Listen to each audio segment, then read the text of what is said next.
Bonjour à tous et bienvenue sur la chaîne Cybertech pour une nouvelle vidéo consacrée au MacBook Air doté de la puce M1 qu'Apple vient juste de sortir. Dans cette vidéo, je souhaiterais à la fois vous faire un retour d'expérience, car j'utilise en tant que machine principale ce MacBook Air depuis 5 jours environ, mais également vous aider à identifier si le MacBook Air est fait pour vous. Est-il adapté à vos besoins ou faut-il plutôt acquérir un MacBook Pro? Faut-il acheter maintenant ce MacBook Air ou privilégier une prochaine version? Nous tenterons de répondre à ces questions dans cette vidéo. Cette vidéo sera chapitrée, vous pourrez donc aller voir les points qui vous intéressent le plus. Nous traiterons d'abord de la présentation générale de la machine, avant de parler de ses performances, et nous terminerons cette vidéo par un guide d'achat comparant MacBook Air et MacBook Pro et vous indiquant les options qui me semblent pertinentes pour ce MacBook Air. Si l'on s'intéresse aux caractéristiques techniques de la machine, le MacBook Air est le portable d'Apple le plus orienté vers la mobilité. Avec un écran de 13,3 pouces et un poids de seulement 1,29 kg, cette machine est particulièrement facile à transporter. C'était une machine qu'on destinait principalement aux étudiants, on va dire, et aux personnes qui font de la bureautique. Aujourd'hui, avec la puce M1, Apple parle de performance augmentée de 3,5 fois en termes de CPU, donc de processeur, et de 5 fois en termes graphiques. Si on reviendra plus tard sur les performances, on peut néanmoins dire dès lors que c'est une machine qui est beaucoup plus polyvalente qu'elle ne l'était auparavant. Dans sa conception, cette machine n'intègre aucun ventilateur, ce qui fait qu'elle sera particulièrement silencieuse dans son fonctionnement. Si on s'intéresse à d'autres caractéristiques techniques notables, on dira qu'il y a le Touch ID qui permet donc de déverrouiller la machine simplement en posant le doigt sur le capteur d'empreinte digitale, le Wi-Fi 6 donc qui permet d'avoir une connexion particulièrement rapide en Wi-Fi, un écran avec une large gamme de couleurs P3 très importante pour les photographes notamment, un SSD plus rapide mais qui commence à 256 Go. Si on continue au niveau des caractéristiques techniques, on va néanmoins soulever deux bémols importants. Le premier, c'est que la webcam reste en 720p. On n'a donc pas une webcam en 1080p, donc en haute définition, ce qui ne permet pas d'avoir une qualité d'image optimale, on va dire, dans ces périodes de télétravail. N'importe quelle webcam, Logitech ou la Razer Kiyo, moi que j'utilise beaucoup pour les visios, est bien plus performante. Même si Apple dit avoir amélioré ce point, ça n'est pas suffisant au niveau d'amélioration. Il leur faudra dans les prochaines générations implanter une meilleure webcam. Deuxième limitation très importante, ce MacBook Air ne peut gérer qu'un seul écran externe à la fois. Donc si vous avez l'habitude de faire du double écran en fermant votre portable, ça n'est pas possible avec ce MacBook Air. C'est quand même un point très important à prendre en compte qui sera corrigé sur les prochaines générations. Voilà pour ces caractéristiques techniques, ce bref tour des caractéristiques techniques. Le MacBook Air, il est présent en trois couleurs. Comme vous pouvez le voir à l'écran, moi j'ai opté pour la couleur gris sidéral. Ce MacBook est livré avec son chargeur de 30 watts seulement, ce qui ne permettra pas une charge ultra rapide, mais c'est assez classique pour les MacBook Air. Si on s'intéresse aux finitions plus largement, on soulignera tout de même que les finitions n'ont que très peu évolué, même quasiment pas évolué depuis la génération précédente. Donc on est toujours sur ce même design. Les rumeurs disent qu'on aura l'année prochaine peut-être un design différent pour le MacBook Air, donc une mise à jour au niveau design. Mais là, on reste sur une machine très similaire, ici donc présentée en gris sidéral. Alors, intéressons-nous maintenant plus précisément à la connectique de cette machine. On a du coup deux ports Thunderbolt qui sont aussi des ports USB 4. Ça, c'est un bon point puisque ça permettra de bénéficier de la rapidité des périphériques en USB 4 sans avoir à débourser autant d'argent que pour les périphériques Thunderbolt. On a aussi la prise casque qui a été maintenue sur le côté de l'appareil. Alors maintenant, traitons de la question qu'on attendait tous, les performances. Est-ce qu'Apple a tenu ses promesses? On va voir qu'en partie oui. On va commencer par parler en termes de benchmark, donc de mesure de la puissance brute, et puis après on parlera d'usage réel. D'abord, on va commencer par le benchmark qui est peut-être le moins représentatif, c'est Geekbench, parce que c'est un benchmark très court en réalité, donc s'il y a des problèmes de surchauffe d'un appareil, ça ne paraîtra pas. Alors si on regarde la performance sur un cœur, là c'est vraiment impressionnant. Notre MacBook Air, malgré le fait qu'il n'est pas refroidi, il se retrouve en troisième position et il n'est devancé que par les autres Mac M1. Et il faut remonter très loin dans le classement pour voir finalement, par exemple, même un Mac mini est très très loin. On voit qu'il est devant les Mac Pro. Donc sur du single core, vraiment, là, il faut remonter, vous voyez, ultra loin pour voir un autre MacBook Air 2020. Il met vraiment une raclée au MacBook Air sorti en début d'année 2020 qui était sur processeur Intel. Si on va sur du multicœur, c'est moins impressionnant, mais ça reste quand même formidable. Donc forcément, bah, heureusement, les MacBook Pro, enfin les Mac Pro pardon, sortis en 2019 avec des puces 28 cœurs sont devant, heureusement pour Intel quand même. Mais on se rend compte quand même que ce MacBook Air, par exemple, est plus puissant que un Mac Pro de 2013, donc vous savez, les trash cans, là, ceux qui étaient vraiment horribles, et même plus puissant que le MacBook Pro 16 pouces 2019 en multicœur. Donc c'est qu'un test, hein, c'est que Geekbench, ça ne sera pas dans toutes les utilisations, mais les MacBook 15 pouces de 2019 et 16 pouces de 2019, donc les MacBook vraiment haut de gamme, ils sont, d'après Geekbench, moins puissants que ce MacBook Air. Alors on va continuer avec d'autres bench pour vérifier si ça se confirme, et on va surtout après aller faire des utilisations réelles, hein, et je vais vous dire ce que j'en pense dans quelques instants. Ces bons résultats sont confirmés dans Cinebench, qui est un benchmark beaucoup plus proche d'une utilisation réelle, car il dure beaucoup plus longtemps. Là, on voit encore que ce MacBook Air va devancer un certain nombre de processeurs haut de gamme des années précédentes. Il est par contre devancé par certains processeurs Intel très récents, mais surtout il fait mieux, encore une fois, que le Mac mini, par exemple, auquel je l'ai comparé ici. Le plus impressionnant, c'est que pendant tous ces tests, le MacBook Air reste relativement froid finalement, puisqu'on a des températures de 34, 35, maximum 38 degrés que l'on peut détecter avec un thermomètre. Donc vraiment, c'est une machine qui ne chauffe quasiment pas. Et pareil, sous la machine, j'étais vraiment surpris de voir à quel point cette machine ne chauffe pas. À titre de comparaison, mon Mac mini, sous le même test, passe aux alentours de 93 degrés, les ventilateurs soufflent à fond, donc vraiment, la performance est impressionnante.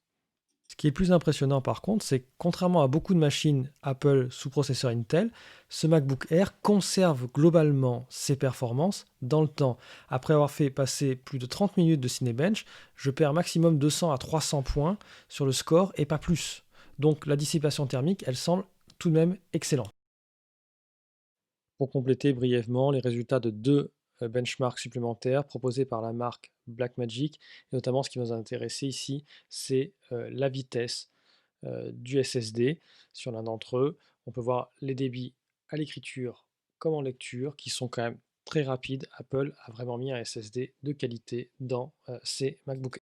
Toujours en se rapprochant des utilisations professionnelles, beaucoup d'utilisateurs ont voulu tester sous Logic et un utilisateur a créé un benchmark pour comparer les différents Mac. J'ai tenté de reproduire, j'ai des résultats un peu moins élevés que ce qui est affiché sur Internet, mais comme je ne suis pas un utilisateur au quotidien de Logic, je préfère vous montrer les résultats sur Internet, même si je les pense un peu élevés, au cas où moi j'ai peu mal réglé quelque chose, mais les résultats que j'ai eus montrent quand même aussi que ce Mac Book Air M1 se situe dans le haut du panier, véritablement.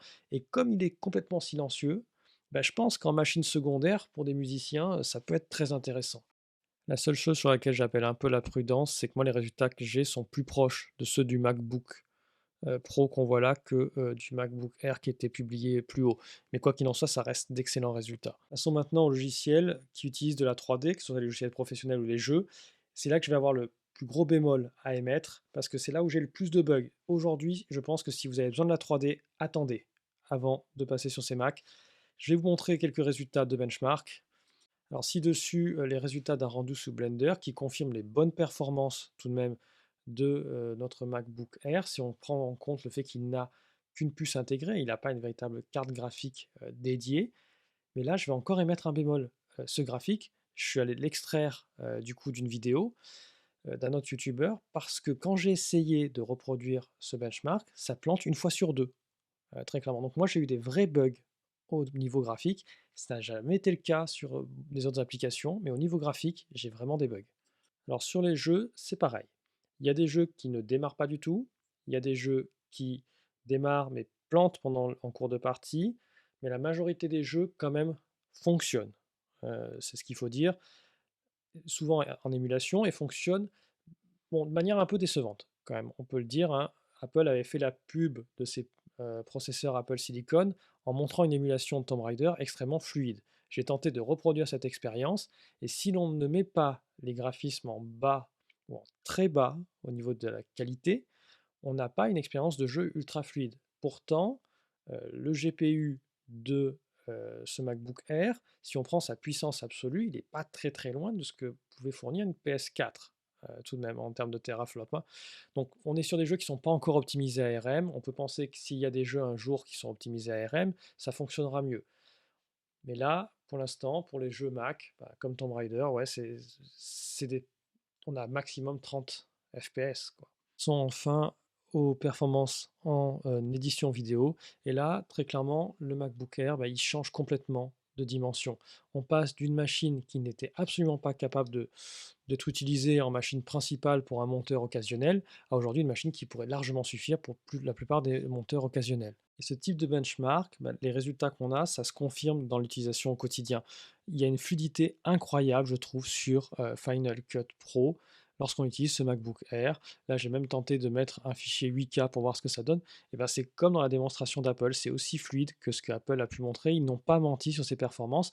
DaVinci Resolve va être optimisé dans peu de temps pour Mac ARM et promet des performances vraiment accrues du fait de l'utilisation de ces processeurs ARM. Donc vraiment, pour le montage, on a un gain incroyable.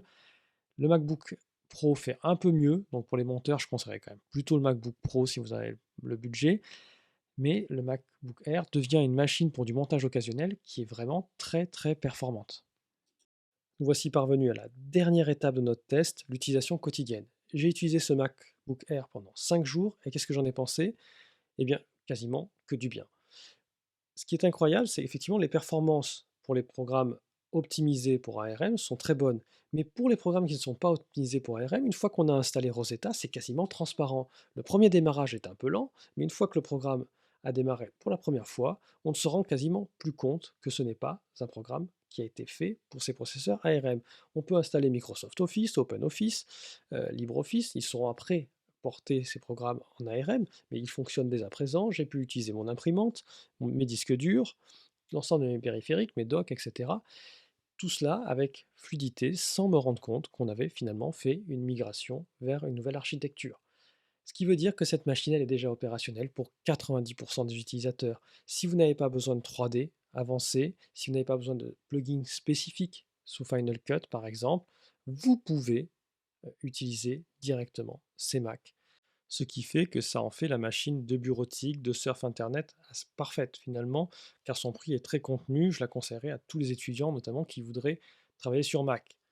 En revanche, je suis très dubitatif pour l'instant sur la possibilité de faire tourner des programmes iOS ou iPadOS sur ce Mac ARM.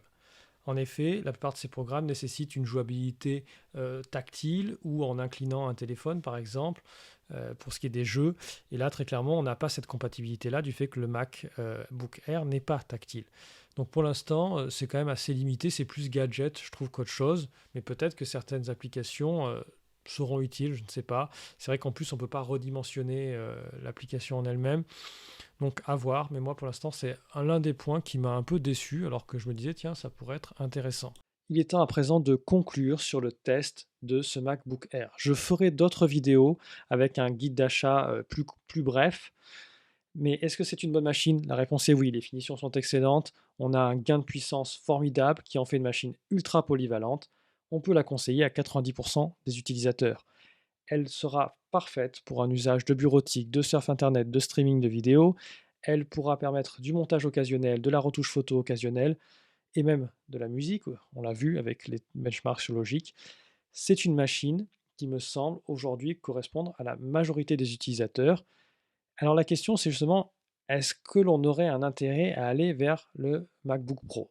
L'hésitation n'a en effet jamais été aussi forte puisque les machines sont distinguées par environ 300 € au niveau du prix, mais dans leurs caractéristiques techniques, elles sont extrêmement proches, comme jamais elles ne l'ont été jusqu'à présent.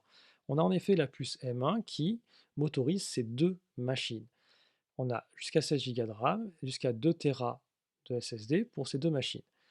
L'autonomie est meilleure sur le MacBook Pro puisque la batterie du coup est d'une puissance, d'une capacité plus importante que sur le MacBook Air. On signalera également qu'il y a la Touch Bar uniquement sur le MacBook Pro, ce qui est un avantage ou un inconvénient. Personnellement, je ne suis pas fan de la Touch Bar. Au niveau de la puissance, même si elles ont la même puce, on signalera quand même qu'il existe un ventilateur dans le MacBook Pro qui permet de tenir plus longtemps les fréquences que dans le MacBook Air. Ce qui se traduit, selon les benchmarks, jusqu'à des écarts de l'ordre de 10%, 10-15% parfois même, hein. Au niveau du GPU, donc de la version graphique, on n'a que 7 cœurs sur le MacBook Air à 1129 contre 8 cœurs sur le MacBook Air haut de gamme et 8 cœurs sur le MacBook Pro d'entrée de gamme. Ce qui en fait quand même une différence de l'ordre également encore de 10%. Ensuite, sur l'écran, on a un écran un peu plus lumineux sur le MacBook Pro par rapport au MacBook Air. Ça se ressent très peu à l'usage. On a un poids un peu plus faible pour le MacBook Air par rapport au MacBook Pro, ce qui peut être intéressant si vous avez un usage très mobile. Pour la caméra, c'est pareil.